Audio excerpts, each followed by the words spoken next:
स्वागत है AC novel world में, जहां हर कहानी एक नई दुनिया का दरवाज़ा खोलती है।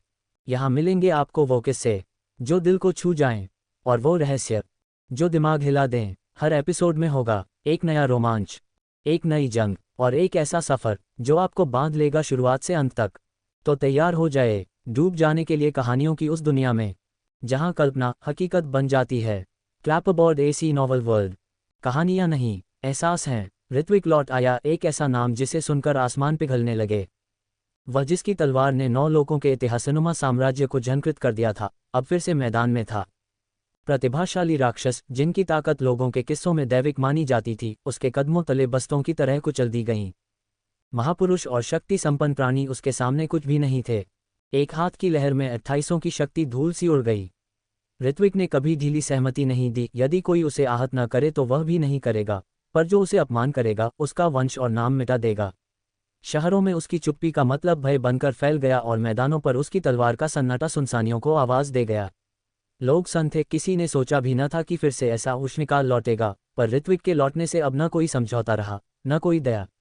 उसके कदमों के निशान पर इतिहास नया अक्षर लिख रहा था।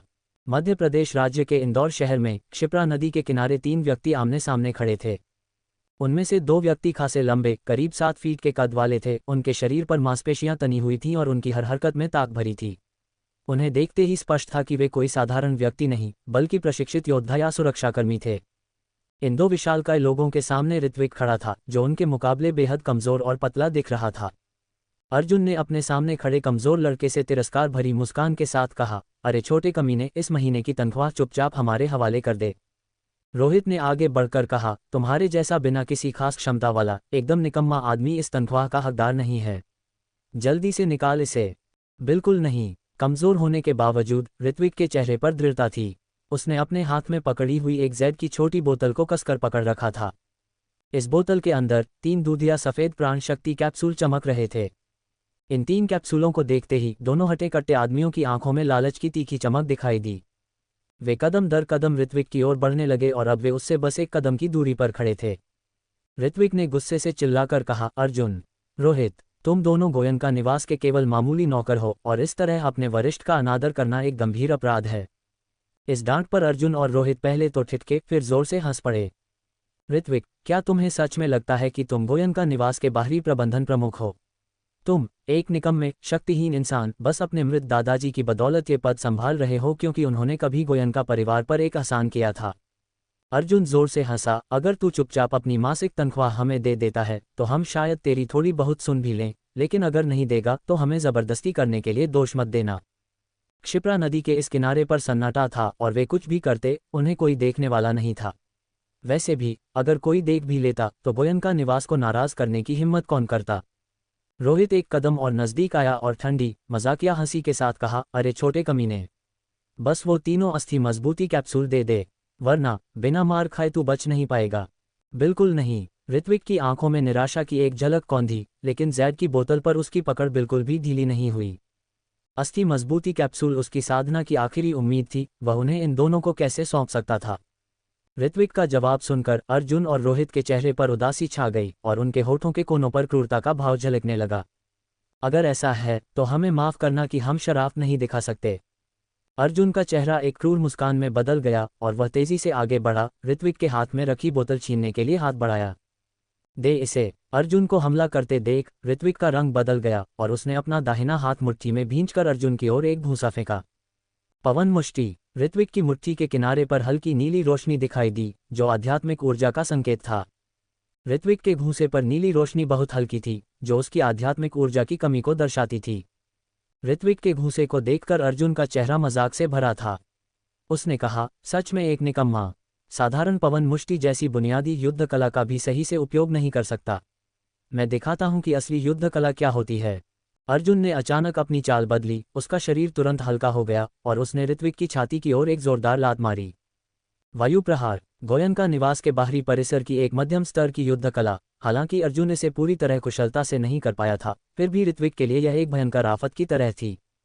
धड़ाम। ऋत्विक को लात पड़ी और वह हवा में उछलकर दूर जमीन पर जा गिरा। उसके हाथ में पकड़ी हुई जैड की बोतल भी छिटक कर जमीन पर गिर गई। रोहित नीचे झुका, बोतल उठाए और मुस्कुराते हुए कहा, अगर तुम्हें पता होता कि ऐसा होने वाला है तो बेकार में विरोध करके क्यों कष्ट उठाया।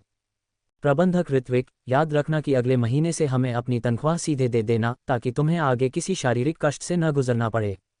इतना कहकर अर्जुन और रोहित मुड़े और जाने लगे। उन्होंने जमीन पर पड़े ऋत्विक की ओर एक बार भी नहीं देखा। मुझे मेरे अस्थि मजबूती कैप्सूल वापस दो। ऋत्विक जमीन से उठा और अर्जुन और रोहित के पीछे भागा। उसने मुट्ठी भींची और रोहित पर एक घूंसा मारा।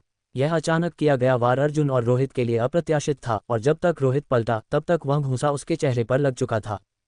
तुरंत ही रोहित के मुंह से उसके कई दांत उड़कर बाहर गिरे। छोटे कमीने, तू मौत को दावत दे रहा है। रोहित ने खून से भरा थूक फेंका और पलटकर ऋत्विक पर घूंसा मारा। गुस्से में मारा गया ये घूंसा ऋत्विक को जमीन पर गिराकर दूर फेंक दिया, जिससे वह हिल भी नहीं पा रहा था।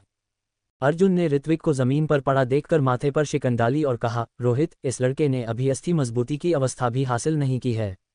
मुझे डर है कि इस घूंसे से इसकी जान जा सकती है। युवा मालिक गोयनका ने हमें केवल उसे सबक सिखाने के लिए कहा था, उसे मारना चीज़ों को जटिल बना देगा। हालांकि गोयनका निवास में ऋत्विक का पद नीचा था, पर नाम मात्र के लिए वह बाहरी प्रबंधन प्रमुख तो था। उसकी मौत गोयनका निवास में एक गंभीर मसला बन सकती थी। रोहित ने कुछ अनिश्चित महसूस किया। ऐसा नहीं हो सकता, ये लड़का हमेशा मार खाने का आदी है और काफी मजबूत है। वह पास गया और बेजान पड़े ऋत्विक को एक ठोकर मारी। उठ! लेकिन उस ठोकर के बावजूद ऋत्विक वहीं बेजान पड़ा रहा। ऐसा लग रहा था कि ऋत्विक के चेहरे का रंग फीका पड़ने लगा था। रोहित नीचे झुका, ऋत्विक के शरीर को छुआ और कोई जीवन का संकेत नहीं पाकर घबराया। ये सांस नहीं ले रहा।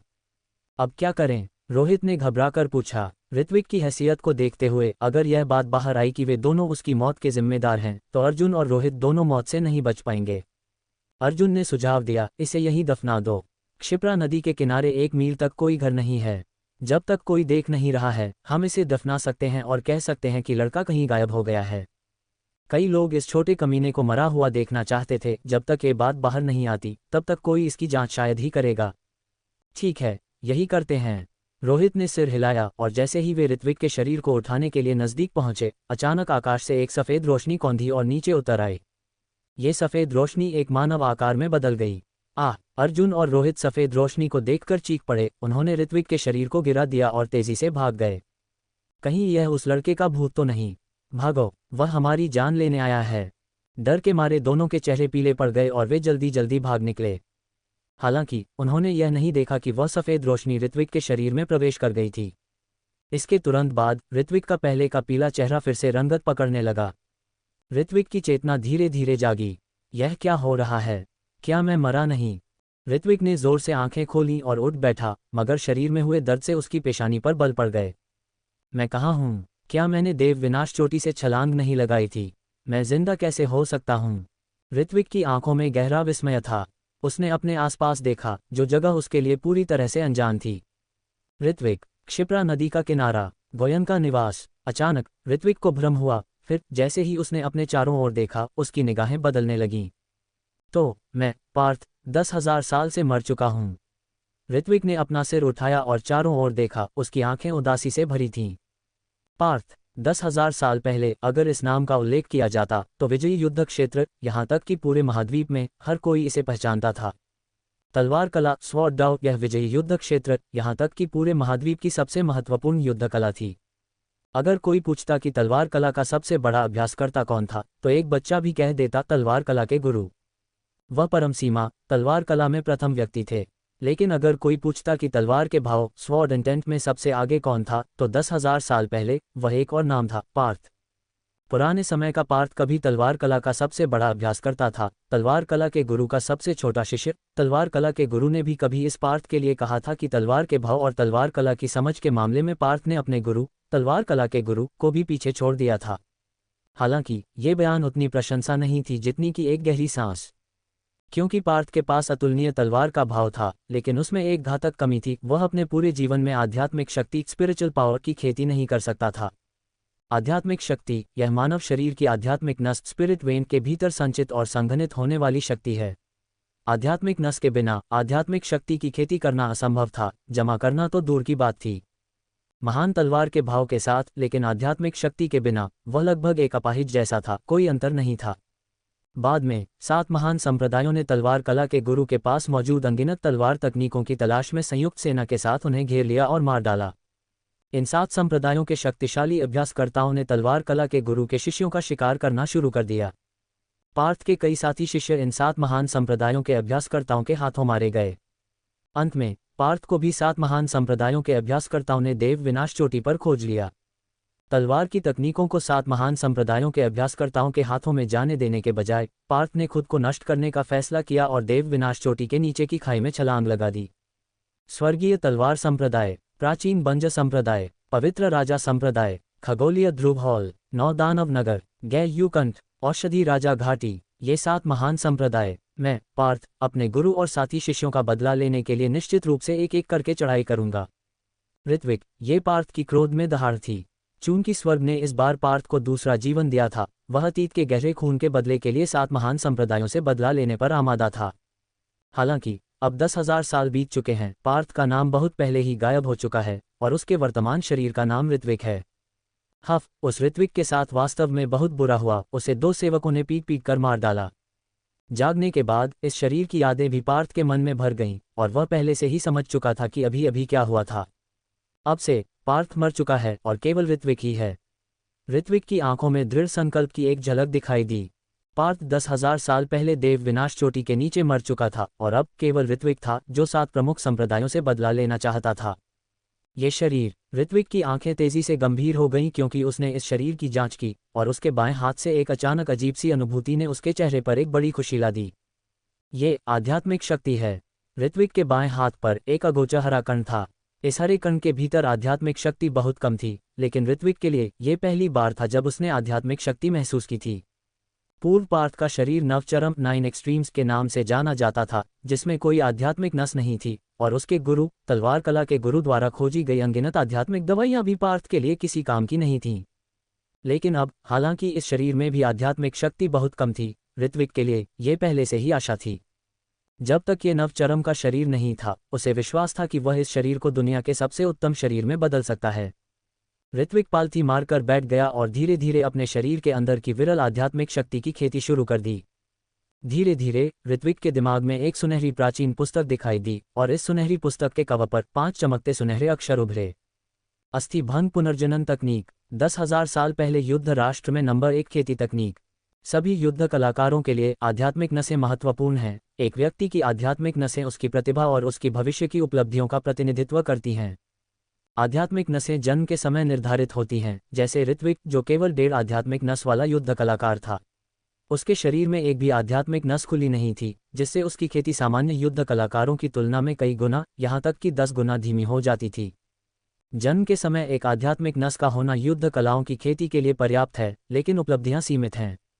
गोयनका निवास में सच्चे आंतरिक शिष्यों में कम से कम 3 आध्यात्मिक नसें थीं और अभिजात वर्ग के बीच अधिकतम 5 खुली आध्यात्मिक नसों के साथ पैदा हुए थे।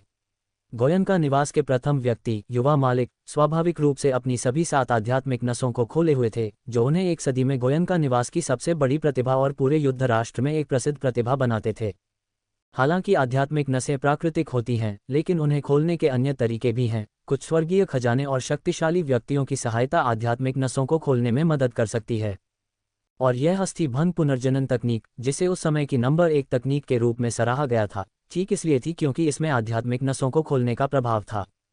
पूर्व ऋत्विक भी अपनी आध्यात्मिक नसों को खोलना चाहता था और उसने हताश होकर अस्थि भंग पुनर्जनन तकनीक की तलाश की थी, लेकिन ये तकनीक भी नवचरम के शरीर को खोलने में विफल रही थी। हालांकि इस बार ऋत्विक का शरीर नवचरम का शरीर नहीं था और वर्तमान में अवरुद्ध आध्यात्मिक नसों के साथ भी ऋत्विक को उन्हें खोलने का भरोसा था। संघनित हो, ऋत्विक जमीन पर बैठ गया, उसकी आंखें कसकर बंद थीं और उसने अस्थि भंग पुनर्जनन तकनीक की खेती शुरू कर दी। जल्द ही ऋत्विक के माथे से सेम के आकार के अनगिनत पसीने की बूंदें नीचे लुढ़कने लगीं। अस्थि भंग पुनर्जनन तकनीक पूर्ण खेती तकनीक से बहुत दूर थी और खेती करने के लिए बहुत दर्द सहने की आवश्यकता थी, खासकर जब इस तकनीक को पहले शरीर के भीतर की आध्यात्मिक नसों को तोड़ने की आवश्यकता थी, इससे पहले कि उन्हें फिर से संघनित किया जा सके। आध्यात्मिक नसों को तोड़ने का दर्द हड्डियों को तोड़ने से भी ज्यादा कष्टदायक था।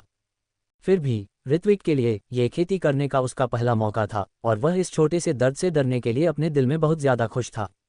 अपने पिछले जीवन में उसने सब कुछ आजमाया था, फिर भी उसे कभी भी खेती करने का मौका नहीं मिला था, और भले ही इस बार दर्द बहुत ज्यादा था, ऋत्विक इसे सहन करेगा। क्षिप्रा नदी के पास एक आकृति जमीन पर पालथी मारकर बैठी थी, गतिहीन। ऋत्विक काफी देर से अस्थिभंग पुनर्जनन तकनीक में प्रशिक्षण ले रहा था, 1 घंटे तक पहुंच चुका था। इस 1 घंटे के दौरान ऋत्विक के शरीर के भीतर की आध्यात्मिक नस अनगिनत बार टूट चुकी थी और फिर से बन चुकी थी। हर टूटने, हर बनने के साथ उसने जो दर्द सहा, वह सामान्य लोगों को बेहोश करने के लिए काफी था, और उसके पसीने ने उसके लंबे कपड़ों को पूरी तरह से भिगो दिया था। फिर भी ऋत्विक ने इस प्रक्रिया को कभी रोका नहीं, क्योंकि वह महसूस कर सकता था कि टूटने और फिर से बनने के हर चक्र के साथ उसकी आध्यात्मिक नस मोटी हो रही थी और उसकी ताकत बढ़ रही थी। मेरे लिए तोड़ो, ऋत्विक दहाड़ा, और ऊर्जा का एक बवंडर उसके शरीर के भीतर प्रवाहित हुआ। उसके अंदर की अवरुद्ध आध्यात्मिक नस प्रवाह के नीचे खुल गई, जिससे अनगिनत आध्यात्मिक शक्ति की धाराएं स्वतंत्र रूप से प्रसारित होने लगीं। एक पल में आध्यात्मिक शक्ति की एक लहर ऋत्विक के शरीर के भीतर स्वतंत्र रूप से घूमने लगी, उसे अपार शक्ति से भर दिया। आध्यात्मिक शक्ति की इस लहर ने ऋत्विक की शक्ति को कुछ ही क्षण पहले की तुलना में कई गुना शक्तिशाली बना दिया। आखिरकार एक आध्यात्मिक नस खुल गई है, अब मेरे पास वास्तव में युद्ध कलाओं की खेती करने की योग्यता है। ऋत्विक खड़ा हो गया, उसके चेहरे पर खुशी की एक झलक थी। हालांकि एक आध्यात्मिक नस केवल शुरुआत थी। एक आध्यात्मिक नस वाला युद्ध कलाकार अपने जीवन काल में बहुत कम हासिल कर सकता था। अस्थि मजबूती अवस्था, बोन हार्डनिंग रेल्म के 5वें या 6ठे स्तर तक पहुंचना पहले से ही सीमा थी, और देह शुद्धि अवस्था, बॉडी रिफाइनमेंट रेल्म या दिव्य सागर अवस्था, डिवाइन सी रेल्म जैसे उच्च क्षेत्र पूरी तरह से असंभव थे। युद्ध कलाओं के सच्चे शिखर तक खेती करने के लिए एक असाधारण प्रतिभा अपरिहार्य थी। लेकिन अब अस्थिभंग पुनर्जनन तकनीक के साथ ऋत्विक को अब अपनी प्रतिभा के बारे में चिंता करने की जरूरत नहीं थी। सामान्य संसार में एक पूरा दिन पहले ही बीत चुका है, वापस जाने का समय हो गया है। ऋत्विक खड़ा हुआ, अपने कपड़े झाड़ते हुए। उसे गोयन का निवास लौटना होगा। अब जब पार्थ को यह शरीर मिल गया था, तो उसके पास वह सब कुछ हासिल करने का हर कारण था जो ऋत्विक चाहता था। वह था गोयन का निवास का स्वामी बनना। इंदौर नगर, क्षिप्रा नदी के किनारे बसा एक शहर, जिसका नाम इसके भीतर स्थित गोयन का निवास के नाम पर रखा गया था। ये स्पष्ट था कि इंदौर नगर में गोयन का निवास की भूमिका कितनी महत्वपूर्ण थी। एक आध्यात्मिक नस खुलने के बाद ऋत्विक अब बहुत हल्का महसूस कर रहा था, और हालांकि क्षिप्रा नदी के किनारे की यात्रा ने उसे पहले 2 घंटे लिए थे, इस बार वह केवल 1 घंटे में इंदौर नगर लौट आया। उसकी गति कई गुना तेज थी। क्या वह निवास के महान प्रबंधक ऋत्विक नहीं है? वह बाहर क्यों है? वह आमतौर पर गोयन का निवास के अंदर छिपते हैं, आज बाहर क्यों आए? इंदौर नगर में कई युद्ध कलाकारों ने तुरंत ऋत्विक को पहचान लिया और आश्चर्य के साथ उसके बारे में चर्चा करने लगे। ऋत्विक के प्रति उनकी निगाहें तिरस्कार और उपहास से भरी थीं। ऋत्विक का अस्तित्व वास्तव में इंदौर नगर में एक बड़ा मजाक था। केवल 1.5 आध्यात्मिक नस वाला गोयन का निवास का प्रबंधक बेकार माना जाता था। इसने शहर के कई युद्ध कलाकारों को ऋत्विक को धमकाने में आनंद लेने दिया था। आखिरकार उनके लिए गोयन का निवास एक बुलंद इकाई थी। कई लोगों ने वहां से शिकायतें झेली थीं, और अब वे बाहरी निवास के प्रबंधक को परेशान करके अपनी निराशाएं व्यक्त कर सकते थे, इसमें बहुत आनंद लेते थे। हालांकि नाम से ऋत्विक बाहरी निवास का प्रबंधक था, हकीकत में किसी भी शिष्य ने कभी उसकी मदद नहीं की थी। इसके बजाय उन सभी ने उसे मूर्ख बनाते हुए देखने का आनंद लिया। पहले इसने ऋत्विक को गोयन का निवास छोड़ने की हिम्मत नहीं करने दी थी। जैसे ही ऋत्विक गोयन का निवास के मुख्य द्वार पर पहुंचने वाला था, भीड़ में से एक आकृति बाहर निकली और अचानक उसका रास्ता रोक दिया। देखो, ये कालूराम है। वह आदमी, उसे कुछ दिन पहले गोयन का निवास के बाहरी निवास के कुछ शिष्यों ने फटकार लगाई थी। ऐसा लगता है कि आज महान प्रबंधक ऋत्विक को भुगतना पड़ेगा। जैसे ही उन्होंने महान प्रबंधक ऋत्विक नाम बोला, लगभग हर किसी की आवाज में उपहास का एक स्वर था। रास्ता दो। ऋत्विक ने सिर उठाया, उसकी निगाहें उसके रास्ते को रोक रहे हटे कट्टे आदमी पर पड़ी और उसने शांति से कहा। अगर यह पुराना ऋत्विक होता तो वह शायद बोलने की हिम्मत नहीं करता और अपमान सहने के बाद बस दूसरा रास्ता लेता। लेकिन इस बार ऋत्विक वह आदमी नहीं था जो वह हुआ करता था। उसके शरीर में अब पार्थ की आत्मा थी, जो कभी तलवार के भाव का सबसे बड़ा प्रतिपादक था। इस बार वह इसे बर्दाश्त नहीं करेगा। ओह! ऋत्विक का जवाब जाहिरा तौर पर कालूराम को हैरान कर गया। ऋत्विक ने कब से इतनी हिम्मत से जवाब देने की हिम्मत की? ऋत्विक पर एक नज़र डालते हुए कालूराम के चेहरे पर एक ठंडी मुस्कान दिखाई दी, जैसा कि उसने कहा, तुम मुझे हटने के लिए कह सकते हो, लेकिन पहले घुटने टेको और ज़मीन पर कुछ बार सिर झुकाओ। जब तक तुम मुझे संतुष्ट करते हो, मैं तुम्हें जाने दूंगा। जैसे ही कालूराम बोला, उसकी आंखों में जीत की एक झलक चमकी। गोयन का परिवार के सामने कालूराम एक कुत्ते जैसा था, परिवार द्वारा धमकाया गया। अब हालांकि वह गोयनका परिवार के बाहरी निवास के मुख्य प्रबंधक को धमका सकता था। यह कोई आश्चर्य नहीं था कि लोग उसे धमकाने में आनंद लेते थे, यह उत्साहजनक महसूस होता था। मुख्य प्रबंधक ऋत्विक, बेहतर होगा कि आप घुटने टेक दें, नहीं तो आप गोयनका परिवार में फिर से प्रवेश नहीं कर पाएंगे। हा हा हा। भीड़ के बीच एक चिढ़ाने वाली हंसी उठी, जिसके बाद जोरदार हंसी का एक विस्फोट हुआ। मुख्य प्रबंधक ऋत्विक को धमकाते हुए देखना इंदौर नगर के इन युद्ध कलाकारों के लिए दैनिक मनोरंजन था। दफा हो जाओ। ऋत्विक की आंखों में गुस्सा चमका। एक चाल के साथ वह सीधे सामने की ओर चला गया। क्या तुम लड़ना चाहते हो? ऋत्विक की हरकत देखकर कालूराम जोर से हंसा। ठीक है, चूंकि तुम घुटने टेकना नहीं चाहते, मैं तुम्हें तब तक मारूंगा जब तक तुम नहीं करते। ये कहते हुए कालूराम ने ऋत्विक की छाती की ओर एक मुक्का मारा। कालूराम अस्थि मजबूती अवस्था के दूसरे स्तर का एक युद्ध कलाकार था और उसे ऋत्विक जैसे आधे आध्यात्मिक नस वाले बेकार आदमी को संभालना आसान लगा। यही वजह थी कि उसने उसे धमकाने की हिम्मत की। इस मौके में हालांकि पूरी शक्ति नहीं थी, फिर भी आध्यात्मिक शक्ति की एक झलक थी। ये पर्याप्त रूप से शातिर था, जो ऋत्विक को आधे महीने के लिए बिस्तर तक सीमित करने में सक्षम था। मार खाने की तलाश में ऋत्विक के मुंह के कोने ठंडे होकर मुड़ गए क्योंकि उसने कुछ शब्द थूके। मौके का सामना करते हुए ऋत्विक का शरीर अचानक चकमा दे गया। उसकी गति इतनी तेज थी कि कालूराम समय पर प्रतिक्रिया नहीं कर सका। फिर ऋत्विक ने कालूराम के चेहरे पर एक थप्पड़ मारा। थप्पड़।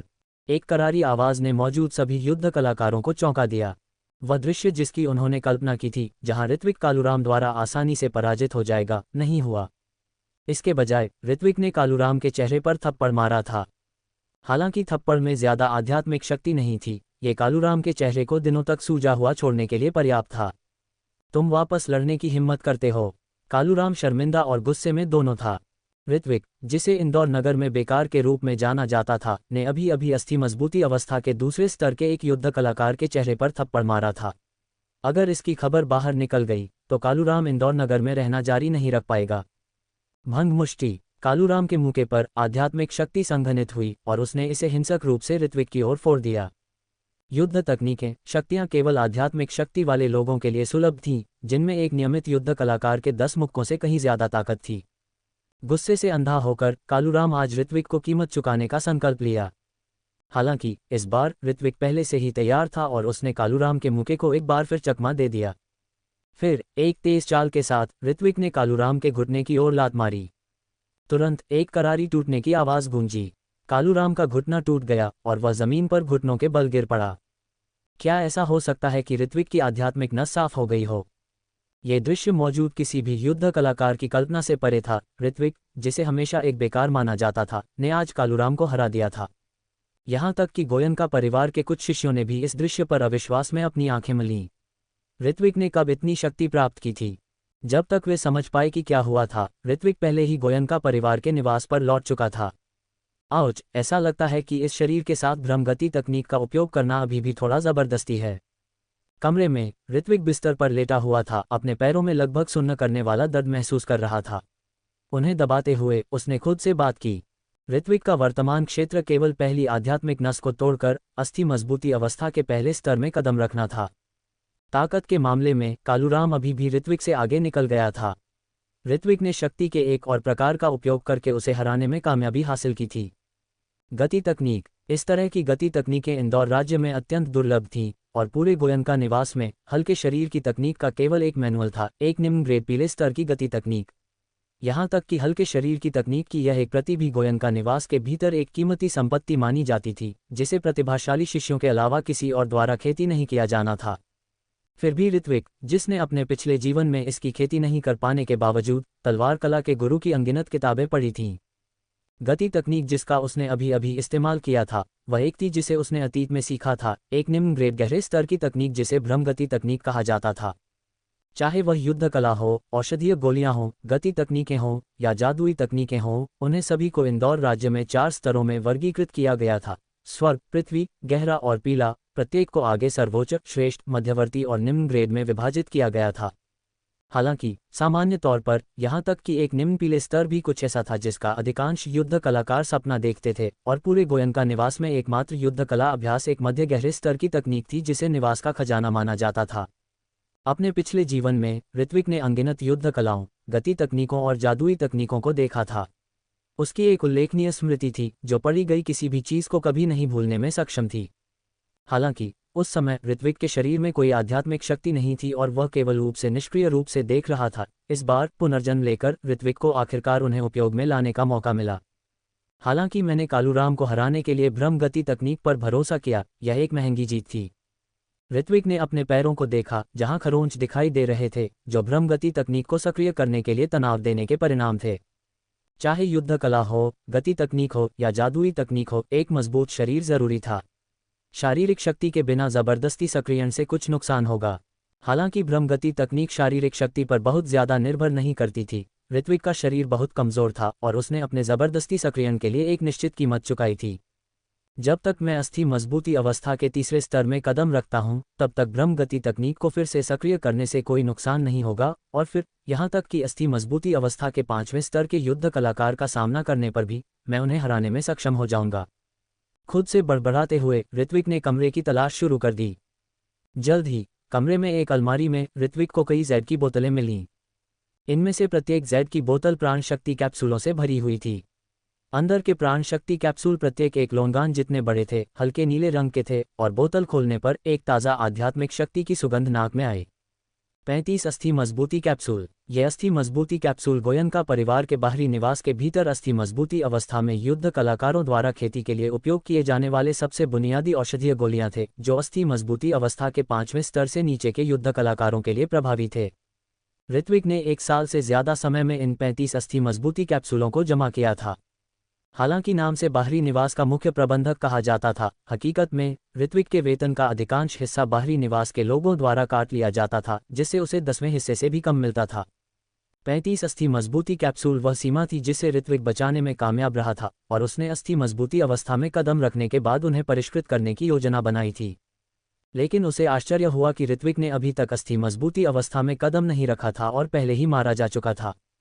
अब जब ऋत्विक का पुनर्जन्म हुआ था, तो इन अस्थि मजबूती कैप्सूलों को आखिरकार अच्छे उपयोग में लाने का मौका मिला। परिष्कृत करो। ऋत्विक बिस्तर पर पालथी मारकर बैठ गया। उसकी आंखें कसकर बंद थीं और उसने एक अस्थि मजबूती कैप्सूल निकालकर अपने मुंह में रखा। अस्थि मजबूती कैप्सूल मुंह में जाते ही तेजी से घुल गया, शुद्ध आध्यात्मिक शक्ति की एक धारा में बदल गया जो ऋत्विक के पूरे शरीर में फैल गया। अपने पिछले जीवन में ऋत्विक ने अनगिनत अमृत का सेवन किया था, न केवल सबसे आम निम्न ग्रेड पीले स्तर के प्राण शक्ति कैप्सूल, बल्कि यहाँ तक कि पृथ्वी स्तर और स्वर्ग स्तर की गोलियां भी उसके द्वारा कोई कमी नहीं परिष्कृत की गई थीं। एक पल में उसने अस्थि मजबूती कैप्सूल की आध्यात्मिक शक्ति को इकट्ठा किया और फिर इसे पूरी तरह से अपने शरीर में मिला दिया। अमृत को परिष्कृत करना, अगर किसी के पास अनुभव की कमी है तो वह केवल 50% या यहाँ तक कि सिर्फ 40% आध्यात्मिक शक्ति को अवशोषित कर सकता है, बाकी दूर हो जाता है। हालांकि ऋत्विक जैसे किसी व्यक्ति के लिए जिसने अनगिनत गोलियों को परिष्कृत किया था, इस छोटे से अस्थि मजबूती कैप्सूल को लगभग पलक झपकते ही परिष्कृत किया जा सकता था। आधे मिनट से भी कम समय में अस्थि मजबूती कैप्सूल को ऋत्विक द्वारा पूरी तरह से परिष्कृत कर दिया गया था। ऋत्विक ने महसूस किया कि उसका शरीर अब कुछ देर पहले की तुलना में थोड़ा मजबूत था और उसके पैरों का दर्द भी काफी हद तक सुधर गया था। जिस चीज ने ऋत्विक को और भी ज्यादा उत्साहित किया वह ये थी कि उसके शरीर में दूसरी आध्यात्मिक नस अब अस्थि मजबूती कैप्सूल की आध्यात्मिक शक्ति के कारण ढीली होने लगी थी। अगर वह दूसरी आध्यात्मिक नस को खोल सका तो ऋत्विक की ताकत गुणात्मक रूप से उछल जाएगी। जारी रखो। ऋत्विक की आंखों में एक दृढ़ संकल्प चमक उठा, क्योंकि उसने एक और अस्थि मजबूती कैप्सूल लिया और उसे अपने मुंह में रखा। कई मिनट बीत गए और ऋत्विक के सामने पड़ी अस्थि मजबूती कैप्सूल लगभग पूरी तरह से परिष्कृत हो चुकी थी, जिसमें उसके हाथ पर एक सुनहरा धागा धीरे धीरे संघनित हो रहा था। अगर कोई ऋत्विक को अब देखता तो वे निश्चित रूप से बहुत हैरान होते।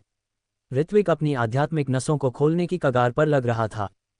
एक आध्यात्मिक नस को तोड़ने के लिए विशाल संसाधनों और मजबूत व्यक्तियों की सहायता की आवश्यकता होती है।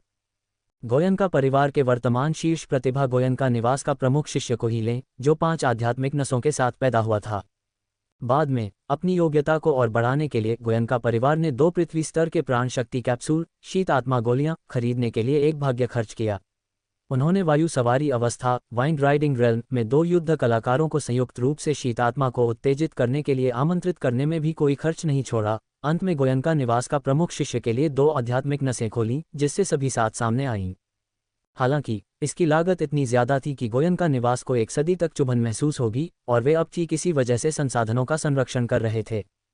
फिर भी ऋत्विक कुछ अभूतपूर्व प्रयास कर रहा था, केवल कुछ अस्थि मजबूती कैप्सूलों के साथ एक नई आध्यात्मिक नस बनाने की कोशिश कर रहा था। बस थोड़ा और, ऋत्विक अपने दिमाग में दहाड़ा। वह महसूस कर सकता था कि दूसरी आध्यात्मिक नस लगभग खुल रही थी, केवल थोड़ी सी आध्यात्मिक शक्ति की कमी थी। ऋत्विक ने अपने सामने बची हुई 8 अस्थि मजबूती कैप्सूल पकड़ी और उन सभी को एक बार में अपने मुंह में रखा। उसने तुरंत उनकी आध्यात्मिक शक्ति को संघनित किया और दूसरी आध्यात्मिक नस की ओर बढ़ा दिया। एक आध्यात्मिक नस को तोड़ने का दर्द उसे एक बार फिर से लगा, लेकिन ऋत्विक का भाव अपरिवर्तित रहा। जैसे ही पसीने की बूंदें उसके चेहरे से टपकती थीं, ऋत्विक अभी भी अपना पूरा ध्यान अपने शरीर के भीतर की आध्यात्मिक नस पर केंद्रित करता था। बैंग! अचानक ऋत्विक के दिमाग में एक आवाज़ गूंजी। उस आवाज़ के साथ शुद्ध आध्यात्मिक शक्ति की धाराएं ऋत्विक के शरीर के भीतर बढ़ीं, उसे शक्ति से भर दिया। उसी समय ऋत्विक के हाथ पर दूसरी चकाचौंध भरी आध्यात्मिक नस जगमगा उठी। इसे देखकर ऋत्विक के मुंह के कोनों पर एक मुस्कान आ गई। दूसरी आध्यात्मिक नस खुल गई है। सिर्फ एक दिन में ऋत्विक ने अपनी 2 प्राण शक्ति नाड़ियां खोल ली थीं। अगर यह बात किसी को बताई जाती तो हर कोई उसे असाधारण मानता। अपनी शक्ति के दम पर एक भी प्राण शक्ति नाड़ी खोलना अविश्वसनीय रूप से कठिन होता है, एक दिन में 2 तो दूर की बात है। ऋत्विक ने मन ही मन आह भरी। यह अस्थि भंग पुनर्जनन तकनीक वाकई अपने पुराने नंबर 1 तकनीक के नाम पर खरी उतरती है। हालांकि प्राण शक्ति नाड़ियां खोलने के लिए अस्थि भंग पुनर्जनन तकनीक का अभ्यास करने की हिम्मत केवल ऋत्विक जैसा दृढ़ निश्चयी व्यक्ति ही कर सकता था। सामान्य आध्यात्मिक मास्टर्स के लिए प्राण शक्ति नाड़ियों के टूटने और फिर से बनने के अनगिनत चक्रों से गुजरना ही दर्द से बेहोश होने के लिए काफ़ी था। एक बार बेहोश होने पर केवल मृत्यु ही इंतजार करती। इसलिए बहुत कम लोग ही अस्थि भंग पुनर्जनन तकनीक का अभ्यास कर पाते थे। पिछली जिंदगी में ऋत्विक ने अनगिनत दर्द सहन किए थे, फिर भी वह इसका अभ्यास नहीं कर पाया था। अब जब उसे आखिरकार मौका मिला है तो वह कैसे हार मान सकता था। जैसे ही उसने दूसरी प्राण शक्ति नाड़ी खोली, ऋत्विक ने पाया कि उसके शरीर की शक्ति पहले से कई गुना बढ़ गई थी। शक्ति के मामले में ये 10 गुना से भी अधिक की वृद्धि थी। ऋत्विक ने महसूस किया, अस्थि मजबूती का तीसरा स्तर। वास्तव में प्राण शक्ति नाड़ियों के खुलने के साथ उसने अस्थि मजबूती के दायरे के तीसरे स्तर में कदम रख दिया था। सैद्धांतिक रूप से 35 अस्थि मजबूती कैप्सूल से अस्थि मजबूती के पहले स्तर का मार्शल कलाकार दूसरे स्तर पर पहुंच सकता है। हालांकि ये केवल साधारण मार्शल कलाकारों के लिए सच था। साधारण मार्शल कलाकारों को आध्यात्मिक औषधि का शुद्धिकरण करते समय आध्यात्मिक शक्ति का 50% भी अवशोषित करना अविश्वसनीय रूप से कठिन लगता था। लेकिन ऋत्विक इसे पूरी तरह से लगभग बिना किसी नुकसान के अवशोषित कर सकता था। इसलिए वह उन 35 अस्थि मजबूती कैप्सूल पर निर्भर होकर सीधे अस्थि मजबूती के तीसरे स्तर पर पहुंच गया। ऋत्विक उठा और चुपचाप ब्रह्म गति तकनीक को सक्रिय किया। तुरंत उसका शरीर कमरे के चारों ओर आश्चर्यजनक गति से घूमने लगा। कमरे में ऋत्विक की 3 आकृतियां थीं। उनमें से 2 उसकी गति से उत्पन्न भ्रम थे। अब जब वह अस्थि मजबूती के तीसरे स्तर पर पहुंच गया था, ऋत्विक आखिरकार ब्रह्म गति तकनीक का उपयोग कर सकता था। यद्यपि वह केवल 2 भ्रम ही उत्पन्न कर सकता था और किंवदंतियों में वर्णित लाखों भ्रमों के स्तर तक नहीं पहुंचा था, लेकिन उसे अस्थि मजबूती के 5वें स्तर से नीचे के किसी भी मार्शल कलाकार के खिलाफ अपनी जीत का भरोसा था। चलो बाहर चलकर अभ्यास करते हैं। ऋत्विक ने दरवाज़ा खोला, रात के आकाश को देखा और उसका शरीर आंगन में चलता रहा, बार बार भ्रमों को ठोस करता रहा, भ्रम गति तकनीक से खुद को परिचित कर रहा था। जब तक ऋत्विक आराम करने के लिए रुका, तब तक आसमान पूरी तरह से उजाला हो चुका था। वह पूरी रात नहीं सोया था, फिर भी ऋत्विक को थकावट महसूस नहीं हुई। इसके विपरीत वह बहुत उत्साहित महसूस कर रहा था। मार्शल कलाकारों के लिए अभ्यास नींद से कहीं ज्यादा ऊर्जा देता था। कई मार्शल कला गुरु दशकों या यहाँ तक कि सदियों तक बिना सोए लगातार मार्शल कलाओं का अभ्यास कर सकते थे। एक रात के समय में ऋत्विक ने आखिरकार ब्रह्म गति तकनीक में निपुणता हासिल कर ली, एक मामूली स्तर की प्रवीणता तक पहुंच गया। ऋत्विक महान प्रतिभा वाला व्यक्ति था। पिछली जिंदगी में वह बस आध्यात्मिक शक्ति को सक्रिय नहीं कर सका और इसलिए अभ्यास नहीं कर पाया। लेकिन अब एक रात में उसने ब्रह्म गति तकनीक में मामूली प्रवीणता हासिल कर ली थी। इससे अस्थि मजबूती के 7वें स्तर के मार्शल कलाकार का सामना करने पर भी भले ही वह उन्हें हरा न पाए, पर कम से कम हार नहीं मानेगा। ऋत्विक ने कुछ देर सोचा। आज वेतन वितरण का दिन है ना? आज महीने का मध्य है, ठीक उसी समय जब गोयनका निवास मासिक वेतन वितरित करता है। सामान्य तौर पर ऋत्विक का वेतन गोयनका निवास के बाहरी खंड के शिष्यों द्वारा संभाला जाता था। जब तक ये ऋत्विक के हाथों में पहुंचता था, तब तक इसमें कई बार कटौती हो चुकी होती थी। उस समय ऋत्विक केवल गुस्सा कर सकता था, पर बोलने की हिम्मत नहीं करता था। आखिरकार शक्ति के बिना सब कुछ व्यर्थ था। लेकिन इस बार बात अलग थी। अस्थि मजबूती के तीसरे स्तर पर पहुंचने के बाद ऋत्विक का अब गोयनका निवास के बाहरी खंड में एक स्थान था। इस बार ये ऋत्विक को खुद ही इसे लेने जाना चाहिए। ऋत्विक के होंठों के कोने पर एक मुस्कान आई और वह बाहरी निवास के औषधि कक्ष की ओर बढ़ा। औषधि कक्ष, जहां बाहरी निवास में मासिक वेतन वितरित किया जाता था, मुख्य रूप से मार्शल कलाकारों के लिए कैप्सूल होते थे। इस प्रकार गोयनका निवास के प्रत्येक शिष्य को मासिक रूप से अलग अलग मात्रा में कैप्सूल मिलते थे। जैसे ही ऋत्विक गोयनका निवास के बाहरी निवास के भीतर चला, कई शिष्य जल्दी उठ चुके थे, अपने कैप्सूल लेने का इरादा रखते हुए। ऋत्विक को देखकर उनकी आंखों में उत्सुकता की एक झलक दिखाई दी। सामान्य दिनों में ऋत्विक ने कभी खुद कैप्सूल लेने की हिम्मत नहीं की थी और हमेशा दूसरों के साथ आता था। इस बार क्या अलग था? खासकर अब कई लोगों ने ध्यान दिया था कि ऋत्विक के हाव भाव नाटकीय रूप से बदल गए थे। उसकी आत्मविश्वासी मुद्रा और उठा हुआ सिर उसे पूरी तरह से अलग व्यक्ति जैसा दिखाते थे। क्या ऐसा हो सकता है कि ऋत्विक अब सचमुच अभ्यास करने में सक्षम हो गया है? क्या वह अस्थि मजबूती के दायरे में प्रवेश कर गया है? विभिन्न बाहरी निवास के शिष्य आपस में चर्चा करने लगे। ऋत्विक द्वारा कालूराम को हराने की खबर पहले ही गोयनका निवास के बाहरी निवास में फैल चुकी थी। आखिरकार ऋत्विक को हर कोई बेकार के रूप में जानता था, फिर भी उसने अचानक कालूराम को हरा दिया, जिसने उन सभी को बहुत हैरान कर दिया। लेकिन भले ही उसने अस्थि मजबूती के दायरे में प्रवेश कर लिया हो, तो क्या केवल एक प्राण शक्ति नाड़ी वाला मार्शल कलाकार अभी भी बेकार है? एक बाहरी निवास के शिष्य ने तिरस्कारपूर्वक कहा। केवल एक प्राण शक्ति नाड़ी वाला मार्शल कलाकार वास्तव में बेकार होने से ज्यादा अलग नहीं था, जो अपने पूरे जीवन में देह मजबूती के दायरे तक भी पहुंचने के लिए संघर्ष करता, केवल एक साधारण व्यक्ति से थोड़ा बेहतर। देखो, वह लड़का अपने कैप्सूल लेने के लिए औषधि कक्ष जा रहा है। चलो जल्दी करते हैं और खुद देखते हैं। एक बाहरी निवास के शिष्य ने मुस्कुराते हुए कहा। कुछ अन्य शिष्यों को खींचते हुए वे औषधि कक्ष की ओर भागे, ऋत्विक की शर्मिंदगी देखने का इरादा रखते हुए। ऋत्विक ने उनकी आंखों में मजाक और तिरस्कार देखा। हालांकि इन तुच्छ लोगों से निपटना कुछ ऐसा नहीं था जिसमें ऋत्विक को व्यक्तिगत रूप से दिलचस्पी थी। कालूराम को हराना ऋत्विक के लिए सिर्फ पहला कदम था। उसका अगला लक्ष्य गोयनका निवास का स्वामी बनना था। औषधि कक्ष में सुबह सुबह ही एक लंबी कतार लगी हुई थी। हालांकि केवल बाहरी निवास के शिष्यों को ही लाइन में लगना पड़ता था। बाहरी निवास में कुछ हैसियत वाले सच्चे मार्शल कलाकारों को कतार में लगने की जरूरत नहीं थी और आते ही उन्हें तुरंत अंदर जाने दिया जाता था। ओह, क्या ये प्रबंधक ऋत्विक नहीं है? आज आप कैप्सूल लेने व्यक्तिगत रूप से क्यों आए हैं? जैसे ही ऋत्विक औषधि कक्ष के प्रवेश द्वार पर पहुंचा, एक बेमौके की आवाज आई। एक व्यक्ति, जिसके चेहरे पर कई घाव के निशान थे, औषधि कक्ष के प्रवेश द्वार पर खड़ा था, ऋत्विक पर व्यंग्य कर रहा था। इस व्यक्ति का नाम रवि था, जो गोयनका निवास का एक बाहरी निवास का शिष्य था। हालांकि उसकी प्रतिभा औसत थी, वर्तमान में अस्थि मजबूती के चौथे स्तर पर था। वह चापलूसी करने में अच्छा था और बाहरी निवास के उप प्रबंधक का एक पसंदीदा अधीनस्थ था, जो यहाँ कुछ प्रभाव रखता था। रवि ने अतीत में अक्सर ऋत्विक को निशाना बनाया था, लेकिन उस समय ऋत्विक की ताकत रवि का सामना करने के लिए बहुत कम थी। ऋत्विक के होंठों के कोने पर एक ठंडी मुस्कान आई। उसने अभी अभी भ्रमगति तकनीक को मामूली हद तक निपुण किया था। ये किसी पर इसका परीक्षण करने का सही समय था और रवि ने खुद को उस उद्देश्य के लिए प्रस्तुत किया था। हरे चमड़ी वाले कुत्ते, जब ऋत्विक अपने आध्यात्मिक कैप्सूल के लिए आता है, तो आप जैसे महज नौकर को बीच में पड़ने का कोई अधिकार नहीं है। एक कुत्ते को चुपचाप किनारे खड़ा रहना चाहिए। आपके मालिक ने अभी तक बात नहीं की है, फिर भी आप ऋत्विक से बात करने की हिम्मत करते हैं। ऋत्विक ने रवि को एक नज़र देखा और उपहास में कहा। रवि के चेहरे पर पिछली लड़ाइयों से कई घाव थे, जिनमें से कुछ के कारण उसकी त्वचा हरी हो गई थी, जिसके कारण उसे गोयनका निवास में पीठ पीछे हरे चमड़ी वाला कुत्ता उपनाम मिला था। लेकिन हर कोई उसे केवल गुप्त रूप से ही बुलाने की हिम्मत करता था। सीधे रवि का सामना करते हुए किसी ने भी हिम्मत नहीं की, क्योंकि रवि गोयनका निवास के बाहरी निवास का उप प्रबंधक था, जो वहां का सच्चा नंबर 1 व्यक्ति था। उसके सामने उसका अपमान करना निश्चित रूप से एक बुद्धिमान कदम नहीं था। क्या आज ऋत्विक दवाओं से अपना दिमाग खो बैठा है? वह खुलेआम रवि का अपमान कर रहा है। गोयनका निवास के बाहरी निवास के कई शिष्य इस दृश्य से हैरान थे। ऋत्विक अपने सामान्य व्यवहार में रवि के सामने मुश्किल से ऊंची आवाज में बोलने की हिम्मत करता था, फिर भी आज उसने सीधे उसका अपमान करके शुरुआत की। और रवि को उन 3 शब्दों से ज्यादा नफरत किसी और चीज से नहीं थी। निश्चित रूप से हरे चमड़ी वाले कुत्ते को सुनकर रवि का चेहरा तुरंत गुस्से से काला पड़ गया। उसके भीतर क्रोध उमड़ रहा था। अगर वे गोयनका निवास में न होते तो रवि शायद तुरंत हमला कर देता। क्या, जब ऋत्विक आपको कुत्ता कहता है तो आप केवल आज्ञाकारी रूप से इसे स्वीकार कर सकते हैं? मैं इस बाहरी निवास का मुख्य प्रबंधक हूं और आपको कुत्ता कहना आप पर एक कृपा है।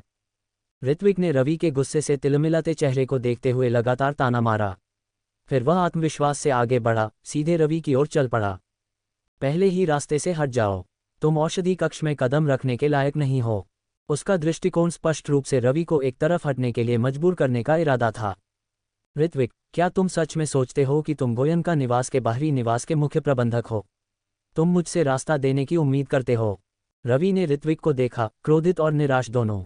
वह समझ नहीं पा रहा था कि ऋत्विक क्या करने की कोशिश कर रहा है, लेकिन अगर वह आज ऋत्विक के लिए रास्ता छोड़ देता, जिसे वह बेकार मानता था, तो उसे, रवि को, गोयनका निवास में गुजारा करने की कोशिश करना बंद कर देना चाहिए।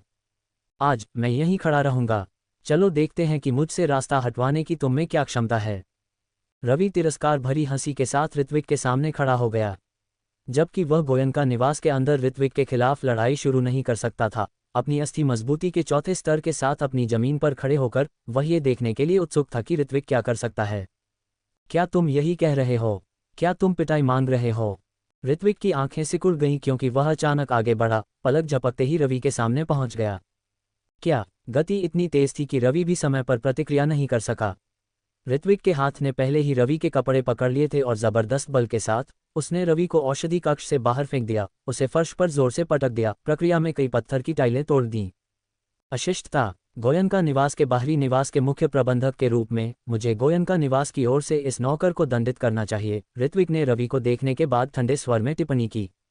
इतनी अविश्वसनीय गति! क्या वह ऋत्विक है? अस्थि मजबूती के 5वें स्तर का मार्शल कलाकार भी ऐसी गति प्राप्त नहीं कर सकता है।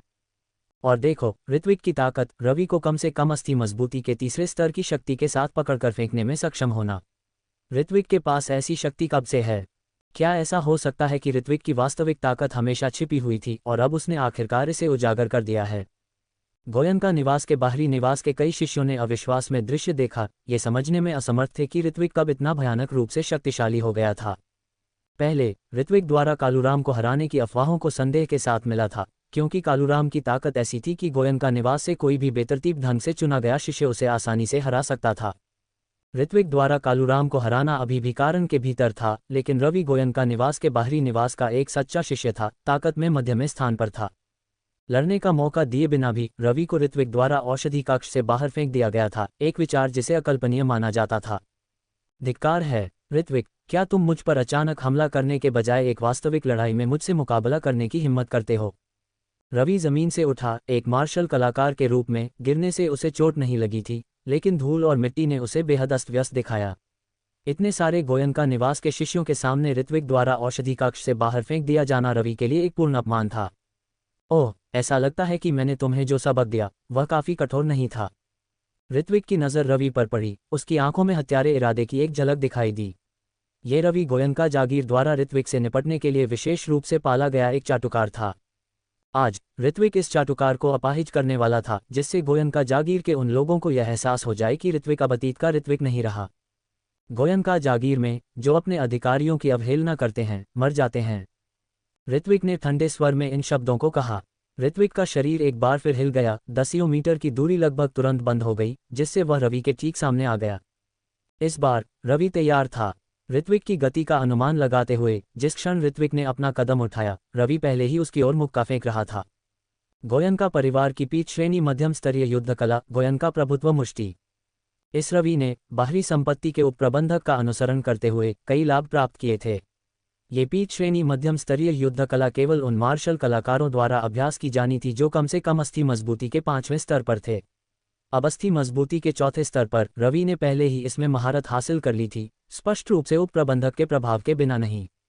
यह मुक्का बेहद दबंग था, कच्ची शक्ति के शिखर का प्रतीक था, क्योंकि यह ऋत्विक की ओर गड़गड़ाता था।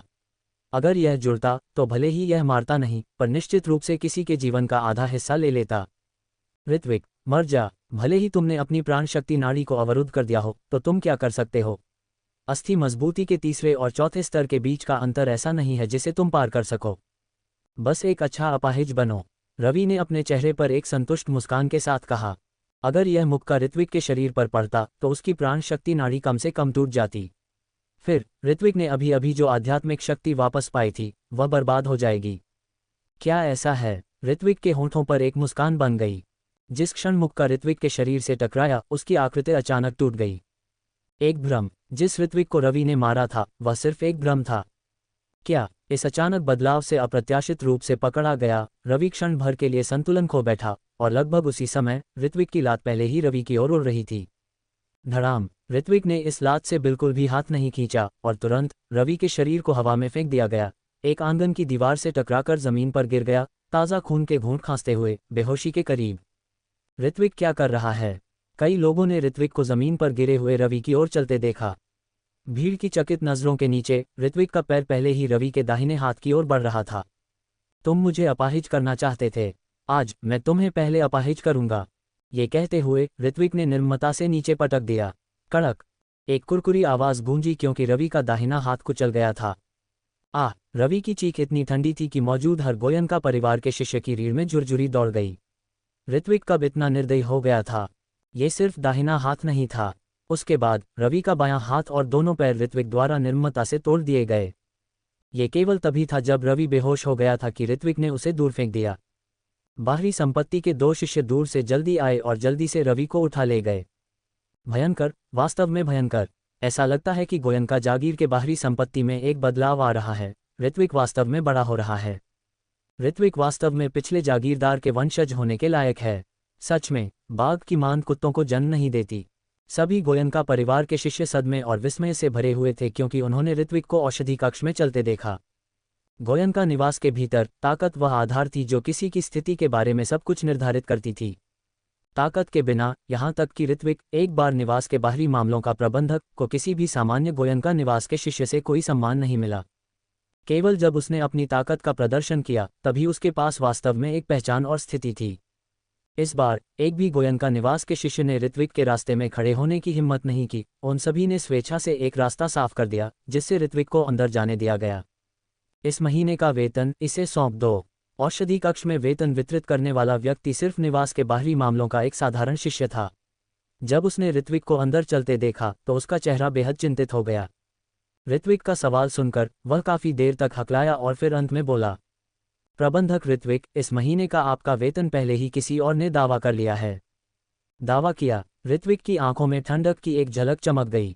गोयनका निवास में किसी और के वेतन का दावा करने का अभ्यास कभी नहीं रहा था। ये केवल अतीत में ऋत्विक की ताकत की कमी के कारण था कि उसका वेतन दूसरों द्वारा लिया गया था, और अब किसी ने फिर से उसके वेतन का दावा करने की हिम्मत की। प्रबंधक, कृपया मुझे क्षमा करें, यह मेरी गलती थी। बाहरी शिष्य ने जल्दबाजी में अपना सिर झुकाया और अपनी गलती स्वीकार की। मूल रूप से उसने ऋत्विक को एक प्रबंधक के रूप में गंभीरता से नहीं लिया था।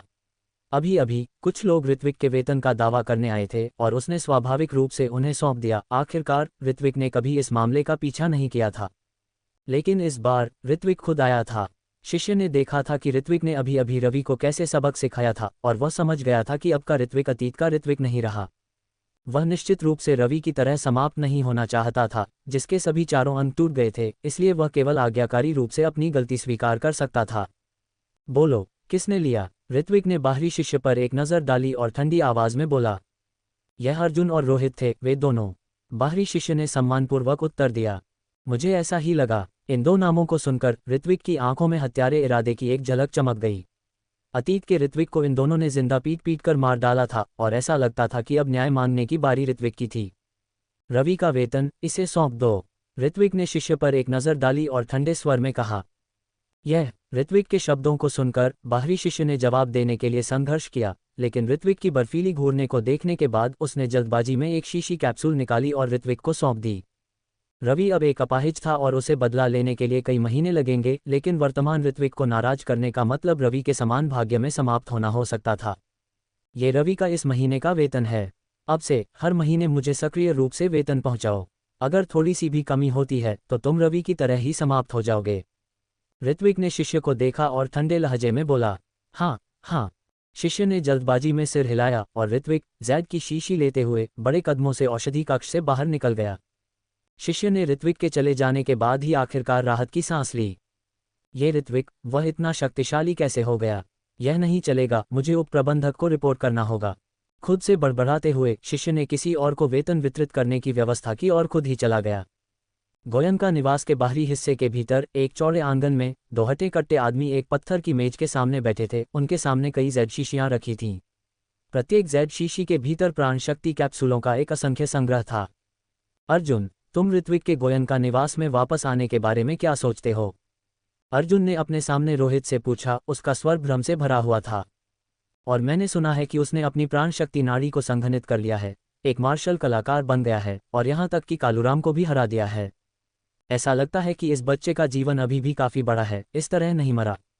रोहित ने बगल से व्यंग्य किया। लेकिन भले ही वह एक मार्शल कलाकार बन गया हो तो क्या?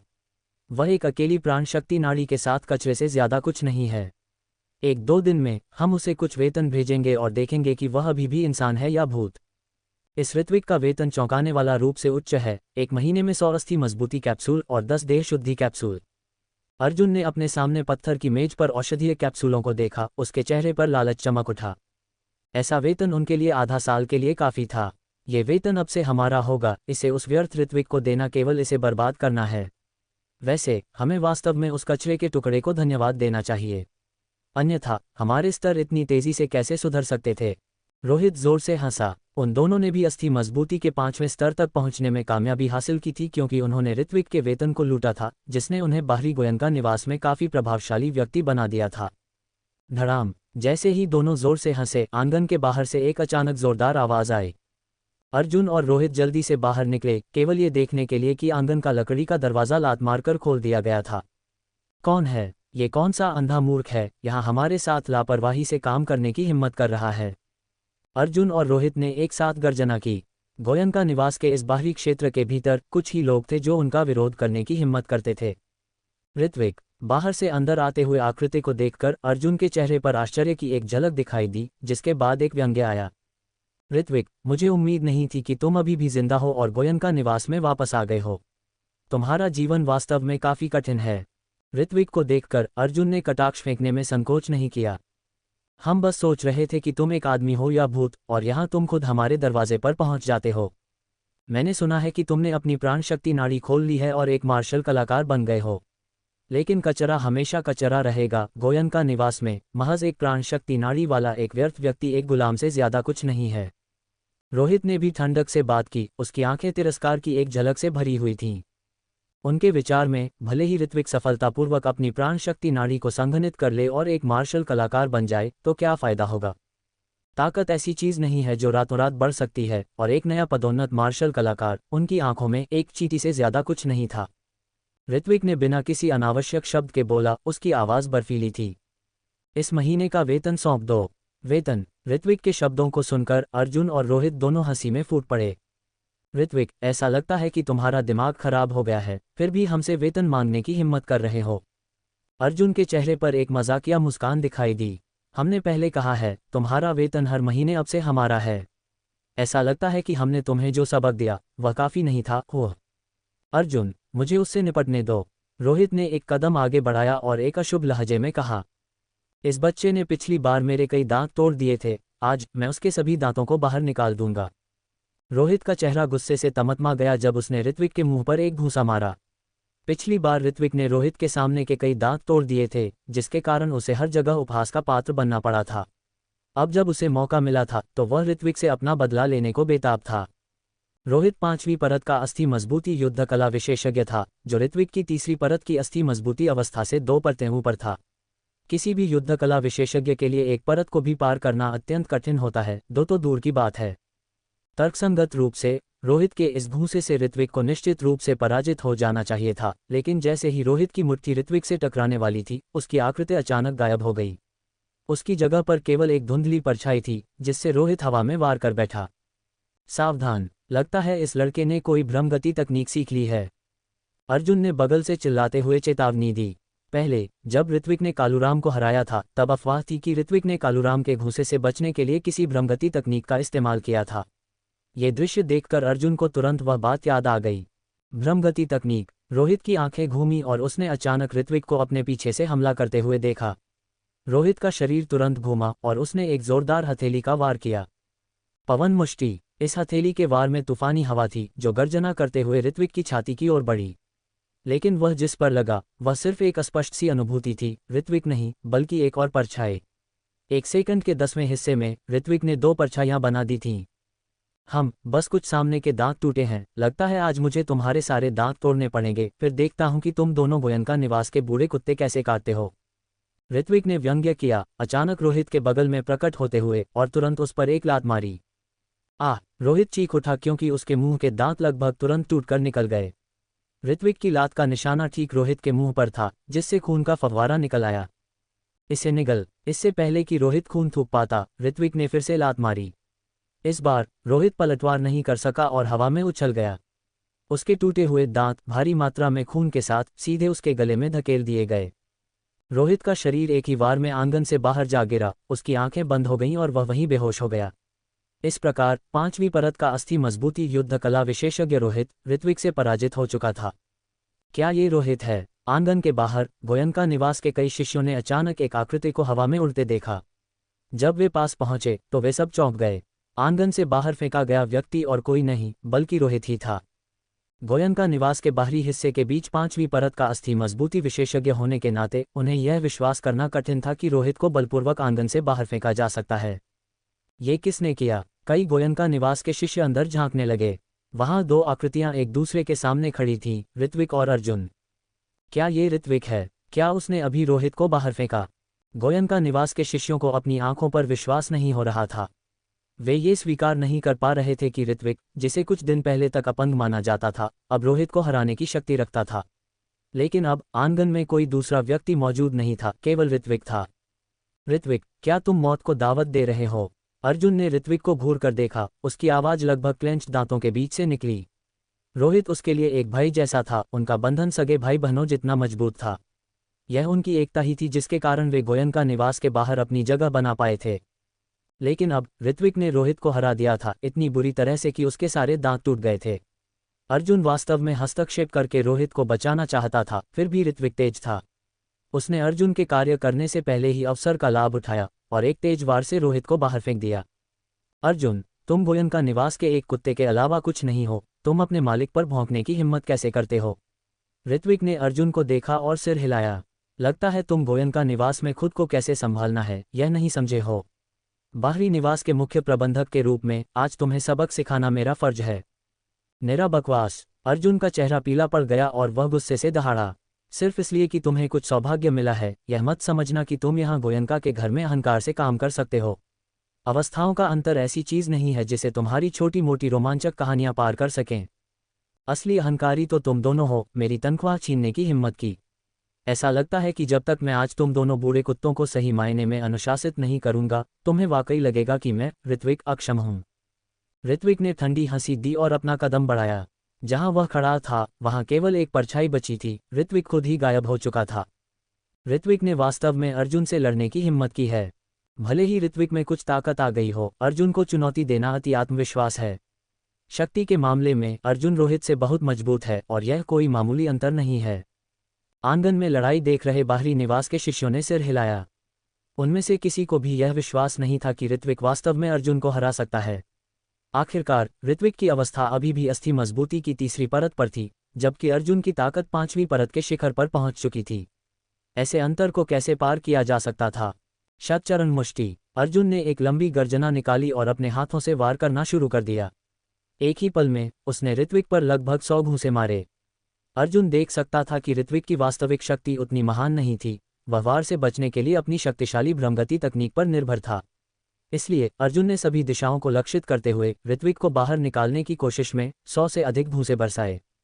भ्रम! ऋत्विक के चेहरे पर कोई भाव नहीं बदला, लेकिन वह तेजी से चला। अचानक वह अर्जुन के बगल में प्रकट हुआ और उस पर एक लात मारी।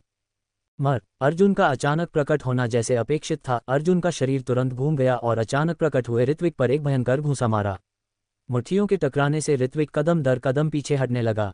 वास्तव में ऋत्विक की प्रगति के बावजूद वह अर्जुन का मुकाबला नहीं कर सकता। आंगन के बाहर देख रहे शिष्यों ने सिर हिलाया, दृश्य पर टिप्पणी करते हुए। इस आदान प्रदान ने स्पष्ट रूप से ऋत्विक की हार की ओर इशारा किया। आज मैं तुम्हें अपंग कर दूंगा। ऋत्विक को पीछे हटते देख अर्जुन के चेहरे पर एक भयावह भाव आ गया। उसने अपने पैरों को हिलाया और आगे बढ़ा, ऋत्विक की छाती की ओर एक गड़गड़ाहट जैसा घूंसा मारा। इस घूंसे में अर्जुन की पूरी शक्ति थी, एक दबदबा वाला वार जो अगर ऋत्विक की छाती पर उतरता तो संभवतः उसकी प्राण शक्ति नष्ट टूट जाती। कौन किसे अपंग करेगा यह अभी तय नहीं हुआ है। जैसे ही अर्जुन ने आत्मविश्वास से अपना घूंसा मारा, ऋत्विक की आकृति अचानक अर्जुन के पीछे उभरी, जिससे उसकी रीढ़ में सिहरन दौड़ गई। ऋत्विक अर्जुन के पीछे कब प्रकट हुआ? जिस पल अर्जुन मुड़ा, ऋत्विक की मुट्ठी पहले ही अर्जुन की छाती पर जोर से लग चुकी थी। तुरंत अर्जुन की 2 प्राण शक्ति नसें एक आवाज के साथ टूट गईं, पूरी तरह से बिखर गईं। ऋत्विक की मुट्ठी ने कोई दया नहीं दिखाए, एक ही वार से उसने बलपूर्वक अर्जुन की प्राण शक्ति नसें तोड़ दीं। क्या ऋत्विक अचानक अर्जुन के पीछे कैसे प्रकट हो गया? अभी क्या ऋत्विक अर्जुन के हमलों से पीछे नहीं हट रहा था? मुझे जरूर कुछ भ्रम हुआ होगा। आश्चर्य की आवाजें लगातार उठ रही थीं। आंगन के बाहर गोयनका निवास के शिष्यों को अपनी आंखों पर विश्वास नहीं हो रहा था। उनकी आंखें चौड़ी हो गईं, ये समझने की कोशिश कर रहे थे कि क्या हो रहा था। कुछ ही क्षण पहले उन्होंने ऋत्विक को अर्जुन द्वारा पीछा किए जाते देखा था, लेकिन पलक झपकते ही ऋत्विक अर्जुन के पीछे प्रकट हुआ और एक ही घूंसे से उसे हरा दिया था। वास्तव में क्या हुआ था, ये वे जिन्होंने देखा था मुश्किल से समझ पा रहे थे। ऐसा लग रहा था जैसे अभी अभी 2 ऋत्विक थे। केवल ऋत्विक स्वयं जानता था कि वास्तव में क्या हुआ था। भ्रम। ऋत्विक जो अर्जुन के हमलों के तहत पीछे हट रहा था, वह वास्तव में ऋत्विक की भ्रमगति तकनीक के उपयोग से कंजर्ड एक भ्रम था। ये भ्रम आधा वास्तविकता ऋत्विक की पूरी शक्ति रखता था, लेकिन केवल 3 सेकंड तक ही चल सकता था। ठीक तभी इस भ्रम ने अर्जुन के साथ 2 घूंसे का आदान प्रदान किया था, जिसमें निहित शक्ति ने अर्जुन को यह विश्वास दिलाया कि भ्रम ऋत्विक स्वयं था, जिससे वह उसका पीछा करने लगा, यह महसूस किए बिना कि ऋत्विक का वास्तविक शरीर पहले ही चुपके से उसके पीछे चला गया था। एक घूंसे ने तब अर्जुन को पूरी तरह से हरा दिया था। ये भ्रमगति तकनीक युद्ध कला महाद्वीप की सबसे मजबूत भ्रमगति तकनीक में से एक थी। जब एक उच्च स्तर तक विकसित किया जाता था तो ये जो भ्रम पैदा करता था वह कई दिनों तक चल सकता था। ऋत्विक की वर्तमान शक्ति के साथ वह इसे केवल 3 सेकंड तक ही बनाए रख सकता था, लेकिन वह अर्जुन को एक ही वार में हराने के लिए पर्याप्त था। तुमने कैप्सूल कहाँ रखे हैं? ऋत्विक जमीन पर गिरे अर्जुन के पास गया और उसकी छाती पर पैर रखा। अर्जुन, जिसकी प्राण शक्ति नस पहले ही टूट चुकी थी, इस पैर के नीचे काफी खून थूक दिया। मुझे नहीं पता, अर्जुन ने हकलाते हुए जवाब दिया। नहीं बताओगे? ऋत्विक की आंखों में हत्यारे इरादे की एक झलक चमकी, क्योंकि उसने अपना पैर उठाया और अर्जुन की छाती पर फिर से पैर रखा। इस बार ऋत्विक ने अपनी आध्यात्मिक शक्ति भी अपने पैर में प्रवाहित की, जिससे अर्जुन को लगभग ऐसा महसूस हुआ जैसे उसके आंतरिक अंग कुचले जा रहे थे। वह लगभग अधमरा हो चुका था। कमरे में बिस्तर के नीचे इस बार अर्जुन ने जानकारी को और छिपाने की हिम्मत नहीं की। उसने महसूस किया था कि वर्तमान ऋत्विक पहले से पूरी तरह से अलग था, क्रूर और निर्मम। अगर उसने नहीं बताया तो वह आज सचमुच ऋत्विक के पैर के नीचे मर सकता था। एक टूटी हुई प्राण शक्ति नस का इलाज अभी भी किया जा सकता था, लेकिन मृत्यु ठीक होने का कोई विकल्प नहीं छोड़ती थी। दफा हो जाओ। ऋत्विक ने अर्जुन पर एक नज़र डाली और उसे आंगन से बाहर फेंक दिया। यह आंगन अब ऋत्विक का है। उसके ठंडे शब्दों ने लगभग सभी देखने वाले गोयनका निवास के शिष्यों को जल्दबाजी में पीछे हटने पर मजबूर कर दिया। इस लड़ाई ने गोयनका निवास के बाहरी निवास में ऋत्विक की प्रतिष्ठा को काफी बढ़ा दिया था। अर्जुन और रोहित दोनों को हराकर उसकी ताकत को उच्च स्तर पर स्थापित कर दिया था। उनसे केवल एक व्यक्ति मजबूत था, ली सिंह, बाहरी निवास का उपमुखिया। बाहरी निवास में नंबर 1 लड़ाका ली सिंह था, जो अस्थि मजबूती युद्ध कला विशेषज्ञ की 7वीं परत का था। ली परिवार गोयनका निवास के बाहरी निवास में सबसे प्रमुख परिवार था, जिसमें आंतरिक पद गोयनका निवास के सदस्यों के पास थे, जबकि बाहरी निवास गोयनका निवास से जुड़े परिवारों से बना था। उनमें ली परिवार बाहरी निवास में एक प्रमुख परिवार था। ली सिंह, ली परिवार का शीर्ष प्रतिभाशाली, कम उम्र में ही अस्थि मजबूती की 7वीं परत पर पहुंच गया था। गोयनका निवास के भीतर उसे एक ऊपरी मध्यम वर्ग का व्यक्ति माना जाता था। इसी कारण से उसने बाहरी निवास के उप प्रबंधक का पद प्राप्त किया था। अगर मुख्य प्रबंधक ऋत्विक नहीं होता तो ली सिंह निश्चित रूप से मुख्य प्रबंधक होता। इसीलिए ली सिंह ऋत्विक से गहरी नफरत करता था। अगर मैंने रोहित और अर्जुन को हरा दिया और यहाँ तक कि उनका आंगन भी ले लिया, तो यह संभावना है कि ली सिंह जल्द ही दस्तक देगा। अपने कमरे में बैठा ऋत्विक खुद से सोचने लगा। रोहित और अर्जुन दोनों ली सिंह के अधीनस्थ थे। गोयनका निवास के बाहरी निवास में ली सिंह का लगभग पूर्ण नियंत्रण था। काफी हद तक बाहरी निवास में ऋत्विक की स्थिति को ली सिंह द्वारा लक्षित किया गया था। सैनिकों को पानी रोकने दो और मिट्टी से धरती को ढकने दो। अब जब तक मैं पर्याप्त मजबूत हूं, भले ही ली सिंह आए, मैं किसी को मना नहीं करूंगा। ऋत्विक बिना किसी घबराहट के बिस्तर पर बैठ गया। ली सिंह, बाहरी निवास का उपपर्यवेक्षक, कोई ऐसा व्यक्ति था जिसे ऋत्विक को अंततः हराना ही था। उसे अभी जो करने की जरूरत थी वह बस अपनी ताकत बढ़ाना था। ऋत्विक के सामने विभिन्न आकारों की 30 से अधिक जैड की बोतलें थीं, जो सभी औषधीय कैप्सूल से भरी थीं। पत्थर की मेज पर रखी हुई, जो ऋत्विक की तनख्वाह से संबंधित थीं, के अलावा अधिकांश अर्जुन और रोहित की बचत थीं। गोयनका निवास के बाहरी निवास में अर्जुन और रोहित कुछ हद तक स्थानीय जमींदार थे, जो अक्सर गोयनका निवास के कई शिष्यों की तनख्वाह काट लेते थे। इन जैड की बोतलों में 500 तक अस्थि मजबूती कैप्सूल थे और उनमें से कई में नीले रंग का स्पर्श था, जो देह शुद्धि कैप्सूल थे, कुल मिलाकर 20। इनमें से 10 ऋत्विक की महीने की तनख्वाह से थे और अन्य 10 अर्जुन और रोहित द्वारा जमा किए गए थे। 20 देह शुद्धि कैप्सूल और 500 अस्थि मजबूती कैप्सूल एक बड़ा खजाना था। इससे पहले ऋत्विक ने लंबे समय तक बचत की थी, केवल 35 अस्थि मजबूती कैप्सूल जमा करने में सफल रहा था। इस बार उसने अर्जुन और रोहित से काफी लाभ कमाया था। ये कैप्सूल शायद अर्जुन ने अस्थि मजबूती चरण की छठी परत को पार करने के लिए बचाए थे।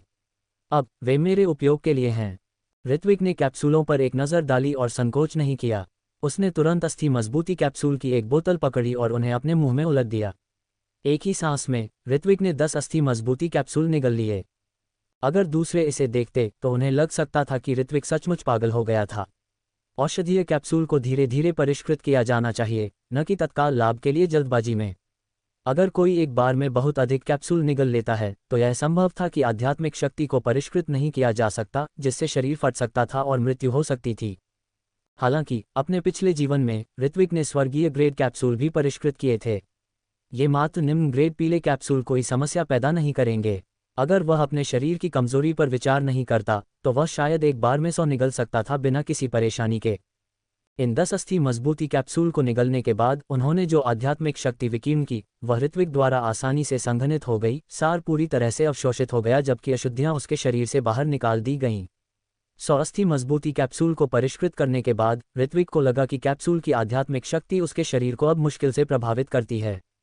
आखिरकार अस्थि मजबूती कैप्सूल सिर्फ एक निम्न ग्रेड पीले औषधीय कैप्सूल थे, जो केवल अस्थि मजबूती चरण की 5वीं परत के नीचे वालों के लिए प्रभावी थे। आगे बढ़ने के लिए उसे उच्च ग्रेड कैप्सूल का सेवन करना पड़ा। ऋत्विक ने 2 स्पष्ट रूप से अलग जैड की बोतलों पर अपनी नज़र डाली, एक को उठाया और उसमें से एक नीले हरे रंग का देह शुद्धि कैप्सूल निकाला। देह शुद्धि कैप्सूल एक मध्यम ग्रेड पीले कैप्सूल। जिस क्षण देह शुद्धि कैप्सूल उसके मुंह में प्रवेश किया, उसकी आध्यात्मिक शक्ति अस्थि मजबूती कैप्सूल की तुलना में 10 गुना अधिक मजबूत थी। ऋत्विक ने तुरंत महसूस किया कि उसके शरीर के भीतर तीसरी प्राण शक्ति नस टूटने के संकेत दिखा रही थी। 3 प्राण शक्ति नसें किसी को एक सभ्य खेती आधार वाले युद्ध कला विशेषज्ञ के रूप में योग्य बनाती हैं, जिससे अस्थि मजबूती चरण को पार करना और उच्च देह शुद्धि चरण की ओर बढ़ना संभव हो जाता है। ऋत्विक अस्थि भंग पुनर्जनन तकनीक का अभ्यास कर रहा था, जहां प्रत्येक परिष्कृत औषधीय कैप्सूल की अधिकांश आध्यात्मिक शक्ति प्राण शक्ति नसों में जमा होती थी। जब पर्याप्त आध्यात्मिक शक्ति जमा हो जाती थी तो ये टूट जाती थी और पुनः उत्पन्न होती थी, नई प्राण शक्ति नसों का निर्माण करती थी। देह शुद्धि कैप्सूल की शक्ति के तहत ऋत्विक ने पहले ही अपने शरीर में तीसरी प्राण शक्ति नस को टूटना शुरू होते महसूस किया। प्राण शक्ति नसों का हर टूटना अत्यंत खतरनाक था। बाद में आध्यात्मिक शक्ति को फिर से इकट्ठा करने और नया आकार देने में विफलता से पक्षाघात हो सकता था। ऋत्विक के लिए हर खेती सत्र प्रभावी रूप से एक जुआ था। गोयनका निवास के बाहरी निवास के सबसे बड़े आंगन के भीतर एक लंबा आदमी बैठा था। उसके पास 7 या 8 से कम नौकरानियां उपस्थित नहीं थीं। कुछ फल पकड़े हुए थीं, लगातार उसे खिला रही थीं, जबकि अन्य धीरे धीरे उसे पंखा कर रही थीं, गर्मी से कुछ राहत दे रही थीं। ऐसा उपचार केवल गोयनका निवास के बाहरी निवास के वास्तविक नंबर 1 बाहरी निवास के उप प्रबंधक लीसिंग के लिए आरक्षित था। उप प्रबंधक आंगन के बाहर कई गोयनका निवास के शिष्य 3 बुरी तरह घायल प्राण शक्ति विशेषज्ञों का समर्थन करते हुए जल्दबाजी में अंदर आए। क्या बात है, लीसिंग चौड़ी कुर्सी पर आधा लेटा हुआ था, नए आने वालों को कुछ हद तक उदासीन हवा के साथ नीचे देख रहा था। इतनी घबराहट क्यों? इस बाहरी निवास में उसे अपने क्षेत्र में एक सम्राट माना जाता था, जिसे अहंकार की भावना के साथ पाला गया था, जिसने किसी और को महत्वपूर्ण नहीं माना। ठीक है, इतनी घबराहट में दौड़ना ये कैसा व्यवहार है? अगर तुम युवाली साहब का अच्छा मूड खराब करते हो तो तुम में से हर एक अपनी जान से भुगतान करेगा। लीसिंग के बगल में एक नौकरानी ने भी ठंडे स्वर में बात की। उनके लिए ये गोयनका निवास के शिष्य गुलामों से बेहतर नहीं थे, जिन्हें अपनी इच्छा से आदेश दिया जा सके और अपमानित किया जा सके। यह युवाली साहब, आपको खुद आकर देखना चाहिए। वे गोयनका निवास के शिष्य स्पष्ट रूप से नौकरानी के शब्दों से डरते थे और हिचकिचाते हुए बोले। क्या है? गोयनका निवास के शिष्यों के भावों को देखकर लीसिंग अपनी कुर्सी से खड़ा हुआ और समूह की ओर चला गया। उन्होंने जिन 3 गंभीर रूप से घायल लोगों का समर्थन किया था उन पर एक नज़र डाली। अर्जुन, रोहित, रवि। इन तीनों को देखकर लीसिंग के चेहरे पर भी आश्चर्य दिखा, क्योंकि उसने पूछा, क्या हुआ? ये ऋत्विक के कारण हुआ। गोयनका निवास के शिष्यों ने जवाब दिया। ऋत्विक, इस नाम का उल्लेख सुनकर लीसिंग के चेहरे पर नाराजगी का एक निशान प्रकट हुआ। क्या हुआ? क्या अंदर के निवास से कोई उस बच्चे के लिए आगे आया? नहीं, ये सही नहीं हो सकता। गोयनका के युवा साहब के सामने उस नालायक के लिए कौन खड़ा होने की हिम्मत करेगा? शायद यह वह बूढ़ा तीसरा बुजुर्ग है। ली सिंह की भौहें गहरी सिकुड़ गईं। अंदर के निवास के भीतर ऋत्विक का भी पक्ष नहीं लिया गया था, केवल अंदर के निवास के तीसरे बुजुर्ग ने एक बार ऋत्विक के लिए कुछ स्नेह दिखाया था। और ये तीसरा बुजुर्ग ही था जिसने ऋत्विक के लिए बाहरी निवास के प्रबंधक का ये प्रमुख पद प्राप्त करने के लिए प्रयास किया था। नहीं नहीं, ऐसा नहीं है, उन्हें ऋत्विक ने पीटा। गोयनका निवास के शिष्यों ने हिचकिचाते हुए कहा, फिर बोले। क्या? इस बयान ने तुरंत ली सिंह का भाव बदल दिया। क्या वह बच्चा बेकार नहीं है? वह उन तीनों को इस स्थिति तक कैसे हरा सकता है? ली सिंह ने अविश्वास में कहा। रवि के मामले को छोड़कर अर्जुन और रोहित दोनों साधारण व्यक्ति नहीं थे। बाहरी निवास के भीतर कुछ ही लोग थे जो किसी एक का मुकाबला कर सकते थे, और अब वे इस दयनीय स्थिति में थे, एक तथाकथित बेकार ऋत्विक द्वारा पराजित। ली सिंह को कैसे विश्वास हो सकता था? इसमें बिल्कुल कोई झूठ नहीं है। ली सिंह के अविश्वास को देखकर वे गोयनका निवास के शिष्य तुरंत बोले, अगर युवा ली साहब विश्वास नहीं करते हैं तो आप ऋत्विक को खुद देख सकते हैं। किसी तरह ऋत्विक को एक भाग्यशाली अवसर मिला है, उसने अपनी प्राण शक्ति नस को खोल दिया है और उसकी ताकत तेजी से आगे बढ़ी है। लानत है, लानत है, वह बेकार अभी भी खेती करने में सक्षम कैसे हो सकता है? क्या मैंने पहले ही उसके शरीर में प्राण शक्ति क्षरण पाउडर नहीं दिया था? ली सिंह का भाव क्रूर था, लगभग पागलपन की हद तक। लानत है, इस कचरे को फिर से खेती करने की अनुमति बिल्कुल नहीं दी जानी चाहिए। भले ही उसने अब अपनी प्राण शक्ति नस खोल दी हो, मैं उसे खुद अपंग कर दूंगा। जाओ और जांच करो, पता लगाओ कि इस लड़के के साथ वास्तव में क्या हुआ है। जी। कुछ गोयनका निवास के शिष्य जल्दी से सहमति में दोहराए और फिर जल्दबाजी में चले गए। तुम बेकार का झुंड, तुम ऋत्विक, एक कचरे के टुकड़े को भी नहीं हरा सकते, मुझे तुम्हारा क्या उपयोग है? मेरी नज़रों से दूर हो जाओ। ली सिंह ने अर्जुन, रोहित और रवि पर गुस्से से दहाड़ा। वे तीनों लड़खड़ाते और रेंगते हुए भागने लगे। ये ठीक नहीं चलेगा। अगर ऋत्विक वास्तव में खेती करने में सक्षम है तो यह एक बहुत महत्व की बात है। मुझे युवा गोयनका साहब को इसकी रिपोर्ट करनी होगी। ली सिंह ने अपने कपड़े सीधे किए, गोयनका निवास के आंतरिक क्वार्टर की ओर जाने से पहले खुद से बुदबुदाया। इस बीच समय धीरे धीरे बीत गया और ऋत्विक के कपड़े अनगिनत बार पसीने से भीग चुके थे। पूरे 10 घंटे के बाद ऋत्विक की आध्यात्मिक शक्ति आखिरकार स्थिर होने लगी। मेरे लिए खुल जा। तीसरी पूर्ण प्राण शक्ति नस ऋत्विक के शरीर के भीतर दिखाई दी और साथ ही उसकी आध्यात्मिक शक्ति पहले से कहीं ज्यादा बढ़ गई। तीसरी प्राण शक्ति नस खुल गई थी। साथ ही ऋत्विक की अवस्था अस्थि मजबूती चरण के 5वें स्तर पर पहुंच गई। सिर्फ 2 दिनों में ऋत्विक अस्थि मजबूती चरण के पहले से 5वें स्तर तक चला गया। ये गति निस्संदेह गोयनका निवास के भीतर सबसे तेज थी और यह कहना भी अतिशयोक्ति नहीं होगी कि यह पूरे इंदौर नगर में सबसे तेज थी। लेकिन केवल ऋत्विक ही ऐसी गति प्राप्त कर सकता था। औसत युद्ध कला विशेषज्ञ के लिए एक अस्थि मजबूती कैप्सूल को पचाने में कम से कम आधा घंटा लगेगा, ऋत्विक के लगभग तुरंत परिष्करण के करीब कहीं नहीं। ऋत्विक के पास अपने पिछले जीवन का संचित अनुभव था और जब औषधीय कैप्सूल को परिष्कृत करने की बात आती थी तो उसी अवस्था वालों का उल्लेख करने की आवश्यकता नहीं है। यहाँ तक कि देह शुद्धि, प्राण समुद्र और वायु सवारी चरणों के युद्ध कला विशेषज्ञ भी ऋत्विक का मुकाबला नहीं कर सकते थे। अपने पिछले जीवन में ऋत्विक अपनी प्राण शक्ति नसों को खोलने के लिए एक औषधीय जार से कम नहीं था। अब वह सारा अनुभव जमा हो रहा था जिससे इन साधारण कैप्सूल का परिष्करण उसके लिए एक हवा का झोंका बन गया। अन्यथा ये कैप्सूल अकेले ऋत्विक को अच्छे खासे समय तक परिष्कृत करने में व्यस्त रख सकते थे। अब अस्थि मजबूती चरण के 5वें स्तर पर मुझे कुछ तलवारबाजी का भी प्रयास करने में सक्षम होना चाहिए। ऋत्विक खड़ा हुआ, अपने भीतर प्रचुर शक्ति महसूस कर रहा था और उसके चेहरे पर खुशी का एक निशान दिखाई दिया। ऐसी ताकत का मतलब था कि वह अब पूरी तरह से रक्षाहीन नहीं था। अपने पिछले जीवन में ऋत्विक आध्यात्मिक शक्ति को नहीं समझता था, लेकिन उसने परम तलवार इरादे को समझा था। ये बस इतना था कि वह खुद तलवार नहीं चला सकता था, इसलिए अपने अद्वितीय तलवार इरादे के बावजूद उसके पास खुद को बचाने का कोई साधन नहीं था। इस बार शक्ति के कब्जे में ऋत्विक अपनी तलवारबाजी प्रदर्शित करने के लिए तैयार था। तलवारबाजी का अभ्यास करने के लिए मुझे पहले एक उपयुक्त तलवार ढूंढनी होगी, ऋत्विक ने खुद से बुदबुदाया। किसी भी तलवारबाजी को निष्पादित करने के लिए एक तलवार की आवश्यकता होती है। अतीत का ऋत्विक एक युद्ध कला विशेषज्ञ भी नहीं था, तो उसके पास तलवार कैसे हो सकती थी? अब जब उसे एक युद्ध कला विशेषज्ञ माना जा सकता है, स्वाभाविक रूप से उसे अपना खुद का हथियार चाहिए था। ऋत्विक ने बिस्तर पर बचे हुए कुछ जैड की बोतलों पर एक नज़र डाली, उन्हें उठाया और गोयनका निवास से बाहर चला गया।